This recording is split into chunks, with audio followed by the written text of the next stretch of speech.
आप सभी भाई बहनों को नमस्कार, सुप्रभात, जय श्री राम। सार्थक government job point YouTube channel आप सभी लोगों का हार्दिक स्वागत करता है। चैनल पर नए हैं, चैनल को सब्सक्राइब करके वीडियो को लाइक कर दें, शेयर कर दें, बेल आइकन दबा करके रख लें ताकि आपको नोटिफिकेशन मिल जाए और आप उसे शेयर कर पाएँ। खबरों की शुरुआत करेंगे, आप सभी लोगों को सारी अपडेट देंगे, इसलिए चैनल के इस वीडियो पर आप लोग एंड तक जरूर बने रहें और चैनल को अधिक से अधिक लोगों में शेयर करें। कल हम शाम की वीडियो नहीं डाल पाए क्योंकि भाई आप सभी लोगों के कार्यों की सिद्धि के लिए हम लोग प्रयागराज में थे और प्रयागराज से लौटते लौटते हमें रात्रि के 11:30 बज गए थे। ठीक है ना, क्योंकि कोहरा इतना ज़बरदस्त था कि उसमें बाइक चलाना थोड़ा सा मुश्किल कार्य हो पा रहा था। भाई जीवन है तभी सब कुछ है ना। तो इसकी वजह से जो है 1 घंटे का सफ़र अगर मान के चलिए तो उसको हमने 3 घंटे में कवर किया। ठीक, तो समय ज़्यादा हो गया था क्योंकि सचिव महोदय के आवास पर भी हम लोग गए थे और सबसे बड़ी चीज़ ये है कि अध्यक्ष महोदय ने भी मिलने का समय दे दिया है। आज की तारीख में अध्यक्ष महोदय से भी मुलाकात होगी। हम तो नहीं जा पाएंगे क्योंकि हमारे ऊपर थकान बहुत ज़्यादा हावी है। वैसे कोशिश करूँगा कि मैं भी जाऊँ। अगर मैं गया तो जाहिर सी बात है आप सभी लोगों के मुद्दों पर बातचीत ज़रूर होगी। और सूचना ये प्राप्त हुई है कि लोक सेवा आयोग, कल हम लोग जब जानकारी लेने के लिए गए थे कि अब पीसीएस का अंतिम अवधि आ चुकी है आवेदन की एक्स्ट्रा अटेम्प्ट को लेकर के क्या चीज़ें चल रही हैं, इस पर वहाँ के सचिव महोदय ने, जो सेक्रेटरी हैं वहाँ के, उन्होंने इस बात को स्पष्ट किया है कि प्रस्ताव हमने शासन को प्रेषित किया। शासन ने कैबिनेट मीटिंग के बाद रिलैक्स देने की बात कही थी। कैबिनेट मीटिंग हुई नहीं, जिसकी वजह से हम रिलैक्स नहीं दे पाए। ठीक है ना। और ऐसी परिस्थितियों में अब आप लोगों के लिए क्या बचता है? आप लोगों के लिए यही बचता है कि आज शुल्क जमा करने की अंतिम तिथि है। कल की डेट में अगर कैबिनेट की मीटिंग होती है तो सचिव महोदय ने इस बात को स्पष्ट किया कि अगर शासन हमें कल की तारीख में कैबिनेट मीटिंग होने के बाद अगर हमें चीज़ें प्रोवाइड कर दी जाती हैं, निर्देश दे दिया जाता है कि हम 5 वर्ष का एज रिलैक्सेशन दें, तो जाहिर सी बात है कि हम इस प्रावधान को, इस प्रोविज़न को सम्मिलित करते हुए हम डेट को एक्सटेंड कर देंगे 1 हफ्ते के लिए। मतलब जो 2 तारीख है उसको हम मिनिमम कर देंगे फीस जमा करने के लिए और 5 तारीख हम कर देंगे आप सभी लोगों के आवेदन को अंतिम रूप से भरने के लिए और प्रिंट आउट लेने के लिए। अच्छा, चीज़ें कितनी आसान हो सकती हैं, क्या ये चीज़ें हो पाएंगी कि नहीं, इस पर उनका स्पष्ट कहना था कि शासन की सहमति के बगैर लोक सेवा आयोग कुछ भी नहीं कर सकता। जब तक शासन से हमें निर्देश प्राप्त नहीं होगा तब तक हम कैसे जो है किसी भी भर्ती में हम आप लोगों को रिलैक्स दे सकते हैं। और रिलैक्स देने के लिए हम लोगों ने भी प्रस्ताव भेजा है कि विद्यार्थियों को लोक सेवा आयोग के माध्यम से जारी होने वाली तमाम उन वैकेंसियों में रिलैक्स दे देना चाहिए। ठीक है ना। इस रिलैक्स के लिए क्या क्या चीज़ें होंगी, क्या प्रावधान होगा, क्या विलम्ब होगा, क्या हमें परिवर्तन करना पड़ेगा, ये सारी चीज़ें हमने लिखित तौर पे शासन को प्रेषित कर दिया है। कितने आवेदन हो सकते हैं, कितना विलम्ब हो सकता है, कितने वेबसाइट के अपडेशन में कितना समय लगेगा, ये सारी चीज़ें धन से लेकर के वैभव तक सारी चीज़ों की जानकारी दे दी गई है। ठीक है ना। और उन्होंने पॉसिबिलिटी भी बताई है कि 95% आप सभी लोगों को 2024 में ही ये एक्स्ट्रा अटेम्प्ट मिल जाएगा। 5% ये चीज़ें हैं कि हो सकता है कि नेक्स्ट भर्तियों से ये स्टार्ट हो जाए। ठीक है ना, कि 5% उम्मीदें हैं कि नेक्स्ट भर्तियों से स्टार्ट हो जाए। वैसे उनका जो अपना तर्क था, जो अपना मानना था कि शासन आपको 5 वर्ष तो देगा, इसमें कोई दो राय नहीं कि नहीं देगा, क्योंकि अगर नहीं देना होता तो इस प्रस्ताव को पहले ही वो खारिज कर चुके होते। शासन को 5 वर्ष देना है, लोकसभा चुनाव भी है तो 5 वर्ष वो देंगे, लेकिन ये प्रक्रिया आप सभी लोगों की इस भर्ती से लागू होगी, क्योंकि अगर इस भर्ती से लागू नहीं हो तो विद्यार्थी इसमें मांग करने लगेंगे कि हमको पीछे 2024 में आवेदन करने का अवसर प्रदान किया जाए। ठीक है। एलडी ग्रेड जैसी खंड शिक्षा अधिकारी सहित तमाम वो वैकेंसियाँ उसमें रिलैक्स मिल जाएगा। तो अगर विद्यार्थी 2024 के लिए मांग करते हैं तो भाई शासन ये भी कह सकता है कि आपको 24 नहीं मिला, 25, 26 मिल जाएगा, 27 मिल जाएगा, है ना। तो ये चीज़ें हो सकती हैं, लेकिन हम सभी लोगों का प्रयत्न यही है कि आप लोगों को 2024 ही मिल जाए। ठीक है ना। 24-25 अगर मिल जाता है तो बहुत ही बेहतरीन अवसर होगा हमारे उन तमाम सीनियर भाई बहनों के लिए जो कि आवेदन के लिए जो है इस समय बेकरार हैं, बेचैन हैं कि हम आवेदन कर पाएंगे कि नहीं कर पाएंगे। आप सभी लोगों के लिए ही, आप लोगों के आशीर्वाद के लिए ही हम सभी लोग दर दर भटक रहे हैं, लोक सेवा आयोग की खाक छान रहे हैं, ठीक है ना। और कोशिश हम लोगों की यही है कि यथाशीघ्र इस पर निर्णय हो जाए। और आज जो फीस जमा करने की अंतिम तारीख है, आवेदन की अंतिम तारीख है, उसमें आप सभी लोगों को कुछ न कुछ बेहतरीन सा एडवांटेज मिल जाए। देखिए, हम कोई प्रोफेशनल यूट्यूबर नहीं है, ठीक है ना। हम आप सभी लोगों के बीच से ही निकले हुए कंपटीशनर हैं। जैसे आप लोगों ने, हम भी लोअर वगैरह का मेंस लिख चुके हैं, इसलिए हम जानते हैं कि कितनी मेहनत लगती है ना। और सबसे बड़ी चीज़ ये होती है कि जब आप उस चीज़ के लिए मेहनत करते हो, शून्य से शिखर तक पहुंचते हो, ठीक है। प्री दिया, मेंस दिया, इंटरव्यू दिया, इंटरव्यू में मान लीजिए कम नंबर पाया, आपका नंबर नहीं आ पाया, आप रिजेक्ट हो गए। फिर आपने प्री दिया, प्री नहीं हुआ, फिर आपने प्री दिया, प्री में क्वालिफाई हुए, मेंस दिया, मेंस क्वालिफाई हुआ, फिर इंटरव्यू में पहुँचे और फिर आप छंट गए, बाहर हो गए। तो जाहिर सी बात है कि इसको झेलने के लिए जो धैर्य चाहिए वो किसी भी आम प्रतियोगी में नहीं हो सकता। आम प्रतियोगी विद्यार्थी यही होते हैं ना कि मतलब अगर एक दो बार असफलता मिलती है तो कहते हैं हटाओ, पढ़ाई करने का मन ही नहीं कर रहा है। लेकिन हमने देखा है हमारे जो सीनियर भाई बहन होते हैं वो बेचारे चढ़ते तो हैं, है ना। जैसे चींटी दीवार पे चढ़ती है, फिसल के गिर जाती, फिर चढ़ना शुरू करती है, उसी तरीके की स्थितियां हमारे सीनियर भाई बहनों की होती है। बेचारे किताबों को रंग रंग करके कि किताबों हाथ जोड़ लेती, तौबा बोल देती, प्रभु अब छोड़ दो, है ना। लेकिन फिर भी जो है वो 8-8 10-10 घंटे कुर्सी पे बैठने की जो ललक होती है, ठीक है ना, और वो ललक कहीं भी समाप्त होती हुई नहीं दिखती है। और जो ओजस्विता, जो चेहरे की जो चमक होती है, वो वास्तविकता में हमारे सीनियर भाई बहनों में बहुत ही अच्छी तरीके से, उनके जो मधुर वचन होते हैं ना, भले ही वो कितना ही असफल क्यों ना हुआ हो, लेकिन उनका वचन कभी भी कटु नहीं होता है, कभी भी कटु नहीं होता है। अगर वो प्री और मेंस क्वालिफाई करने लगे हैं तो उनका वचन इतना गंभीर हो जाता है, इतने मृदुभाषी वो हो जाते हैं कि लगता है कि हाँ, इनको अगर ये अफसर बन जाएंगे तो जाहिर सी बात है समाज का और प्रदेश का कल्याण ही करेंगे, ठीक है ना। तो आज की परिस्थितियाँ आप सभी लोगों के लिए मैं बता दूं कि जो आपकी पॉसिबिलिटी है, जो अवसर की उम्मीदें हैं, वो धूमिल नहीं हुई हैं। अगर कैबिनेट की मीटिंग हो गई होती और उसमें इस प्रस्ताव को मंजूरी नहीं दी गई होती, तब तो वहीं पे शून्य से समाप्त हो जाता है सब कुछ। लेकिन कैबिनेट की मीटिंग ना होना और कैबिनेट की मीटिंग में प्रस्तावित ये प्रस्ताव, जाहिर सी बात है आप सभी लोगों के लिए बहुत ही बेहतरीन अवसर लेकर के आएगा। मान लीजिए कि आपको वैसे 24 तो मिलने का 95% उन्होंने उम्मीद जताई है। मान लीजिए कि अगर आपको 24 नहीं मिलता है, 25 मिलेगा, 26 मिलेगा, 27 मिलेगा, 5 वर्ष अगर आपको एक्स्ट्रा दे देती है गवर्नमेंट, चलो हम 5 वर्ष सरकारी नौकरियों में छूट दे रहे हैं, विद्यार्थी फॉर्म डाल सकते हैं, तो किसी को 3 मिलेगा, किसी को 4 मिलेगा, किसी को 2 मिलेगा, किसी को 1 ही मिलेगा, है ना। लेकिन मिलेगा सबको। ऐसा कोई भी विद्यार्थी नहीं होगा जो कि 1 बार या 2 बार या 5 बार आवेदन करने से वंचित हो जाएगा, ठीक।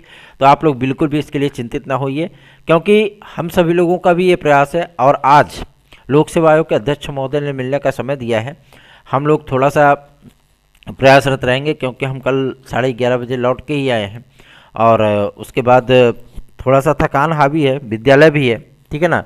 तो कोशिश हम लोगों की यही होगी कि आज हम समय से अगर निकल गए तो भाई, चूँकि अब उन्होंने मिलने का जो समय दिया है वो 1:30 बजे का दिया है।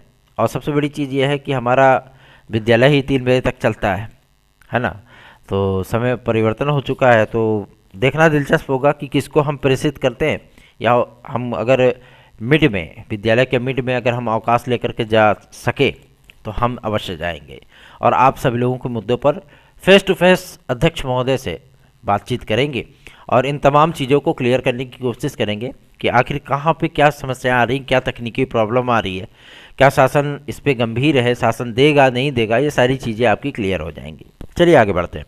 अब बात करेंगे आपके एलटी ग्रेड और जीआईसी प्रवक्ता के लिए। एलटी ग्रेड जीआईसी प्रवक्ता की शैक्षिक अर्हता को लेकर के कल लोक सेवा आयोग के सचिव महोदय ने इस बात को एकदम स्पष्ट किया है कि एलटी ग्रेड की नियमावली में किसी प्रकार का कोई परिवर्तन जो है वो स्वीकार्य नहीं है, ठीक है। शासन चाहती थी कि हम वनडे फॉर्मेट पे एलटी ग्रेड कराएं, उस पर हम एग्री हैं, हमें वनडे फॉर्मेट पे ही करा देंगे, ठीक है ना। लेकिन सबसे बड़ी समस्या इस बात को लेकर के आ रही है कि समकक्ष अर्हता, ठीक है ना, यहाँ आपकी एलटी में कुछ होती है और आपकी टीजीटी में कुछ होती है। हाई कोर्ट का इस पर आदेश है और आप सभी लोगों को ये पता होगा कि अब समकक्ष शब्द का इस्तेमाल नहीं किया जा सकता। तो समकक्ष शब्द का इस्तेमाल ना किए जाने का तात्पर्य ही यही है कि जैसे आप सभी लोगों का एक फैक्टर देखने के लिए मिला था 2018 एलटी ग्रेड कला विषय में, ठीक है, बहुत से विद्यार्थियों को नियुक्तियां नहीं मिल पाई, और वही स्थिति आप सभी लोगों की जीआईसी लेक्चरर में भी देखने के लिए मिली कि लगभग 42 कैंडिडेट के जो अभ्यर्थन थे वो निरस्त कर दिए गए थे चयन होने के बाद भी, जबकि वो हाई कोर्ट भी गया थे, हाई कोर्ट ने ही उनके चयन को निरस्त कर दिया था। तो ऐसी परिस्थितियां चाहे वो पर्टिकुलर किसी भी विषय की हो वो नहीं होनी चाहिए, क्योंकि विद्यार्थी मेहनत करता है, 8-10 घंटे पढ़ता है, ठीक है, उसके बाद वो परीक्षा देता है, परीक्षा में बेहतरीन करके आता है, उसका जब सिलेक्शन हो जाता है, सिलेक्शन होने के बाद जब उसकी नियुक्तियां नहीं होती हैं और उसको ये बता करके खारिज कर दिया जाता है कि आप एलिजिबल नहीं हो, तो वहाँ पे कितनी दिक्कतों का सामना विद्यार्थियों को करना पड़ता है। क्योंकि रिजल्ट आने के बाद सभी को हो जाता है सामाजिक रूप से कि हाँ भैया फलानवा के जो लड़का रहा हो जीआईसी में लेक्चरर हो गया, राजकीय में प्रवक्ता हो गया हो, है ना, गांव समाज रिश्तेदार नातेदार आत्मबल ये सभी उस चीज़ को स्वीकार कर लेते हैं कि हाँ हम सफल हो चुके हैं। और जब उन्हीं चीज़ों में आप सभी लोगों के छीटाकसी होने लगे, टांग खिंचाई होने लगे, और शासन और प्रशासन आप सभी लोगों को ये बताने लगे कि नहीं आप सिलेक्ट हो, लेकिन आप सिलेक्ट होकर के भी सिलेक्ट नहीं हो, ठीक है ना, तो ऐसी परिस्थितियों में विद्यार्थियों की जो मन स्थितियाँ होती हैं वो डावाडोल होने लगती हैं। तो ऐसी परिस्थितियां नहीं होनी चाहिए, एक विज्ञापन में हुआ अगले विज्ञापन में नहीं हो। इसके लिए शासन को हम लोगों ने स्पष्ट कर दिया था कि या तो आप एलटी ग्रेड की नियमावली को टीजीटी में लागू कर दीजिए, या टीजीटी की नियमावली को स्पष्ट करते हुए आप एलटी ग्रेड में लागू कर दीजिए। जो शासन का निर्देश होगा वो हम मानने के लिए तैयार है। लेकिन आप सभी लोगों को मैं बता दूं कि एलटी ग्रेड में तो कोई परिवर्तन नहीं होने वाला फिलहाल। हाँ, टीजीटी में आपका परिवर्तन जरूर होगा, और इन टीजीटीओ में आप सभी लोगों को मैं बता दूं जो नॉन बीएड के हमारे भाई बहन हैं, या संस्कृत की अनिवार्यता को लेकर के तो माध्यमिक शिक्षा मंत्रालय भी आप सभी लोगों का वो क्लियरेंस दे चुका है कि किसी प्रकार का इसमें कोई परिवर्तन नहीं किया जाएगा। बहुत से विद्यार्थी उम्मीद लगाए बैठे थे कि हमको हो सकता है इंटरमीडिएट में संस्कृत की अनिवार्यता से हिंदी विषय के लिए छूट मिल जाए, लेकिन वो चीज़ें नहीं हो पाई, और शिक्षा निदेशक स्तर पर भी ये चीज़ें क्लियर कर दी गई, ठीक है ना। अब जो अर्हताएँ लिखी गई हैं आपके टीजीटी के लिए, मतलब अर्धशासकीय सहायता प्राप्त विद्यालयों के लिए, ठीक है ना, आप सभी लोग जानते हैं 4,500 से अधिक विद्यालय हैं पूरे उत्तर प्रदेश में अर्धशासकीय सहायता प्राप्त, और अभी 93-92 विद्यालयों को राजकीय का दर्जा दिया गया है, मतलब वो गवर्नमेंटेड कॉलेज हो गए, पूरी तरीके से राजकीय विद्यालय हो गए, नई विद्यालयों को मान्यता दी गई है। उसमें भी पदों का सृजन हुआ है और लगभग 1700 पद जो है वो सृजित किए गए हैं। तो वो पद भी आप सभी लोगों के नई एलटी ग्रेड की शिक्षक भर्ती में आएंगे। और इतना चीज़ें हैं कि जैसे आप लोगों को पता होता है कि हाँ 6,000 के अध्याचन है, 7,000 के अध्याचन है। ये अध्याचन आप सभी लोगों को मैं बता दें कि जब अपडेट हुआ, ठीक है ना, 31 दिसंबर सन 2023 तक का आवेदन, जब अध्याचन अपडेट हुआ और प्रमोशन के माध्यम से जो पद आपके रिक्त हुए थे, एलटी ग्रेड में ज़्यादा पद रिक्त हुए हैं प्रमोशन पे, क्योंकि एलटी ग्रेड शिक्षक ही प्रमोट होकर के आपके जीआईसी लेक्चरर पे गए हैं। कोई प्रवक्ता बना तो कोई आपका वाइस प्रिंसिपल बन गया, है ना। तो जब ये लोग प्रमोट होकर के गए हैं तो जीआईसी लेक्चरर के पद आपके कम हो गए, लेकिन एलटी ग्रेड के पद आपके बढ़ गए हैं, ठीक है। तो इसमें ऐसा नहीं है कि अगर कहीं पे तुला है, मतलब तराजू है, अगर वो कहीं पे अप होगा तो कहीं पे डाउन होगा, सीधी सी बात है, इसमें कोई दो राय नहीं है। तो अगर ये चीज़ें आपके वहाँ पे इंक्लूड हो रही है तो वहाँ पे थोड़ा सा माइनस हो जाएंगी, लेकिन ऐसा भी नहीं है कि आपको 20 पद या 100 पद देखने के लिए मिले पूरे जीआईसी लेक्चरर की भर्ती में, ठीक है। इसमें तकरीबन आप सभी लोगों को 2200 पद तो मिलेंगे, इसमें कोई दो राय नहीं है। इतनी भी बड़ी वैकेंसी है कि इतिहास जैसे विषय में, समाजशास्त्र जैसे विषय में भी आप सभी लोगों को 90+ पद मिलेंगे केवल जनरल कैटेगरी के लिए। ईडब्ल्यूएस की बात ही छोड़ दीजिए, ओबीसी एससी एसटी की बात ही छोड़ दीजिए, ठीक है ना। तो आप लोग इसके लिए बिल्कुल भी चिंतित मत होइए। हाँ, आप लोगों का जो अर्हता है, अर्हता का विवाद है, ये विवाद बहुत जल्दी ही समाप्त होने चल रहा है। और टीजीटी की अर्हता को जो लिखित तौर पे माध्यमिक शिक्षा सचिव, माध्यमिक शिक्षा उप सचिव, अपर सचिव, राजकीय सचिव, राजकीय विद्यालय, ठीक है ना, अपर सचिव, इन तमाम लोगों ने जो अर्हताएं आप सभी लोगों की क्लियर की हैं, शिक्षा निदेशक महोदय की मार्गदर्शन में की हैं, ठीक है ना। और उसको मैचअप किया जाएगा क्योंकि नई डिग्रियों को इसमें इंक्लूड किया जा रहा है, ठीक है। ये डिग्रियां आप सभी लोगों की टीजीटी में भी वैलिड होंगी, पीजीटी में भी होंगी, और एलटी और जीआईसी में भी होंगी। इन्हीं के माध्यमों से आपके खंड शिक्षा अधिकारी का भी जो है रास्ता क्लियर होगा, ठीक है। तो आप सभी लोगों को मैं बता देना चाहता हूं कि कैबिनेट की मीटिंग में बहुत बड़े बड़े प्रस्ताव रखे जाने हैं। आपके शिक्षा सेवाचयन आयोग का प्रस्ताव रखा जाना है। सदस्य और अध्यक्ष की नियुक्ति के लिए जो प्रावधान किया जाएगा वो सारी चीज़ें भी क्लियर की जाएंगी। अभी जो सदस्यों का कार्यकाल है, अध्यक्ष का जो कार्यकाल है, वो शासन को इस चीज़ों को क्लियर करना है, मतलब मुख्यमंत्री महोदय इस चीज़ को क्लियर करेंगे। हाँ कि अध्यक्ष कितने साल के लिए होगा, सदस्य कितने साल के लिए होगा, ये सारी चीज़ें आपकी क्लियर की जाएंगी। और आपके जो उच्च पदस्थ जो अधिकारीगण होंगे उसमें, ठीक है, चाहे वो न्याय विभाग के हों, चाहे वो आपके परीक्षा नियंत्रक, वित्त अधिकारी वगैरह हों, ठीक है ना, उन सभी की नामों पर जो विचार करने के लिए दो दो अधिकारियों के नाम भेजे गए हैं, तो उस पर पूरा अंतिम स्वीकृति मिलेगी। टीजीटी पीजीटी की नियमावली, मतलब शिक्षा सेवा चयन आयोग की कॉमन नियमावली, अकेले टीजीटी पीजीटी की नियमावली नहीं, शिक्षा सेवा चयन आयोग की एक कॉमन नियमावली जो कि शिक्षा सेवा चयन आयोग अधिनियम सन 2023 के नाम से जाना जा रहा है। इस अधिनियम में क्या क्या प्रोविज़न किए जाएंगे प्राथमिक शिक्षक भर्ती के लिए, क्योंकि इसमें एनओसी मिला है बीएड विद्यार्थियों को सम्मिलित करने के लिए, तो वो सारी चीज़ें भी आप लोगों को इंक्लूडेड होती हुई दिखेंगी। कितने वर्षों के लिए? 5 वर्षों के लिए, ठीक है ना।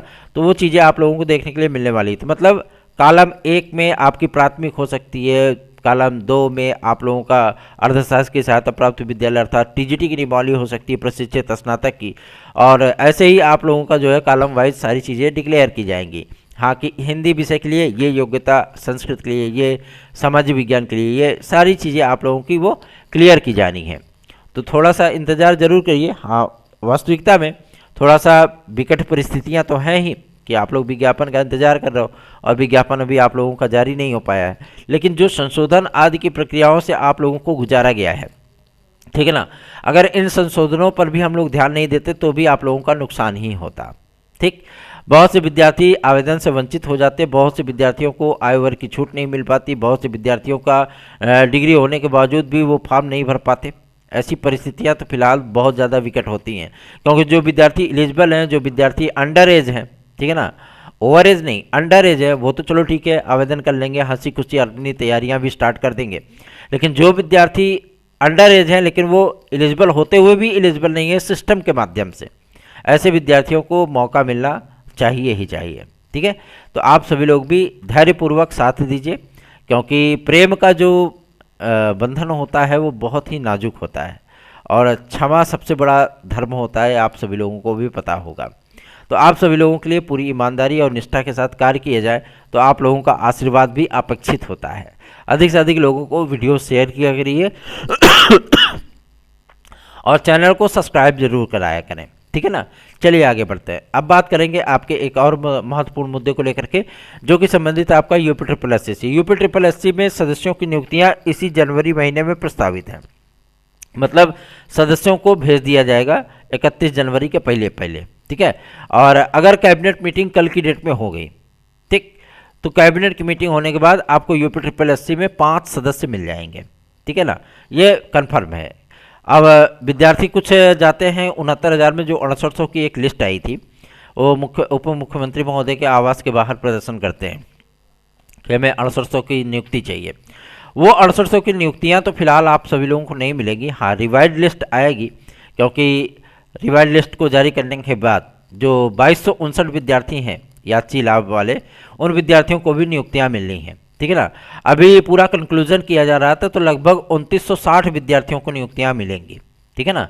इसका प्रस्ताव भी है। और सबसे बड़ी चीज़ यह है, अगर आप टेट से TET, super TET, TGT PGT, LT, JIC, UP constable, UP triple SC, DSSB आदि की तैयारी कर रहे हैं, यूजीसी नेट जेआरएफ की तैयारी कर रहे हैं, तो आप सभी लोग भी हमारे नोट्स को 9721411385 इस व्हाट्सएप नंबर पर प्राप्त कर सकते हैं।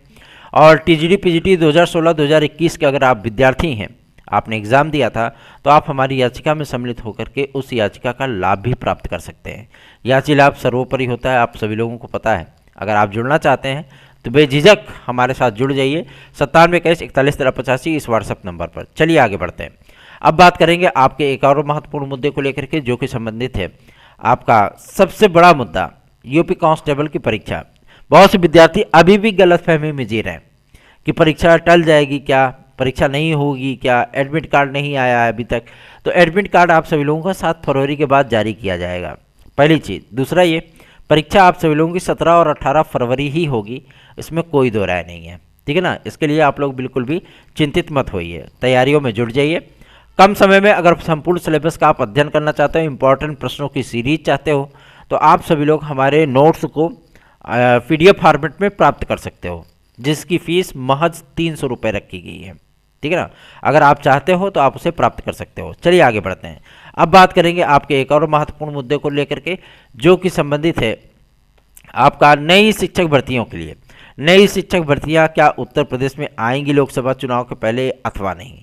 शिक्षा सेवा चयन आयोग बन पाएगा अथवा नहीं? मैं आप सभी लोगों को बता दूं, शिक्षा सेवा चयन आयोग आप लोगों का फरवरी में 100% पूरी तरीके से अस्तित्व में आ जाएगा, क्योंकि गवर्नमेंट को भी ये चीज़ें अच्छी तरीके से पता है कि ये सारा कंक्लूजन करने के बाद जब एग्ज़ाम शेड्यूल दे दें, विज्ञापन दे दें, आवेदन हो जाए, तो विद्यार्थियों की नाराज़गी थोड़ी सी कम हो जाएगी।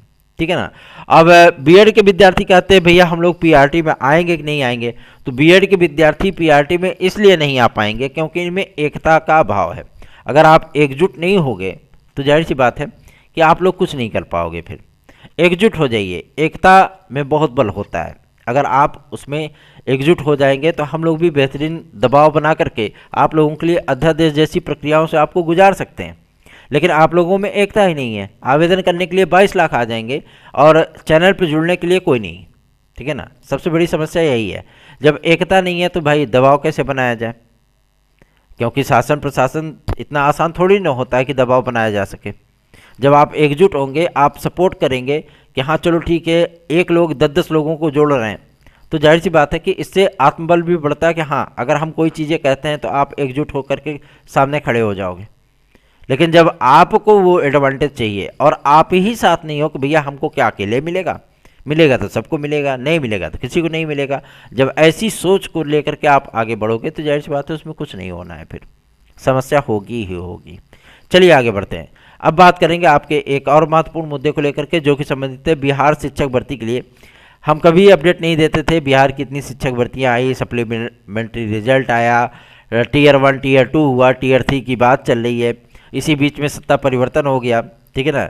एक बार फिर से नीतीश कुमार जी पलटी मार गए हैं और फिर से वो राजग में आ गए, मतलब एनडीए में आ गए हैं। तो बहुत से विद्यार्थी हमसे पूछ रहे थे कि भैया ये टीयर 3 आएगी अथवा नहीं आएगी। देखिए जो प्रक्रियाएं आप लोगों की चल रही हैं वो प्रक्रियाएं आपकी बाधित नहीं होंगी। ठीक है ना। क्योंकि लोकसभा का चुनाव है, 40 में 40 का अगर टारगेट कोई पार्टी रख रही है तो ऐसे हवा में तो नहीं रख रही है ना।